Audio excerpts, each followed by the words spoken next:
మేము ఇది mic, speaker box, ఇంకేమో ఇగో ఈ లైట్స్ అండి, ఈ కలర్ లైట్స్ అండి. కలర్ చేంజ్ అవ్వండి, ఇంకో కలర్ చేంజ్ అవుతుంది, మళ్ళీ ఇంకో కలర్ చేంజ్ అవుతుంది, మళ్ళీ ఇంకోటి, మళ్ళీ ఇంకోటి, మళ్ళీ ఇంకోటి, మళ్ళీ ఆఫ్ అయిపోయింది. మళ్ళీ బటన్ మళ్ళీ కలర్ వస్తాయి.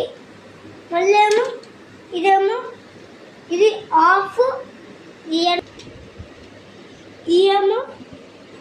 ఇదేమో స్పీకర్ తగ్గించాలి. ఇది బ్లూటూత్. ఇదిగోండి ఒకసారి మైక్ మాట్లాడన్నా చూడండి. ఇంకోటి హలో హలో హలో హలో ఇంకోటి హలో. ఇంకా తగ్గిస్తే ఆఫ్ అయిన ఆన్ బటన్, ఇంకేమో అది పైన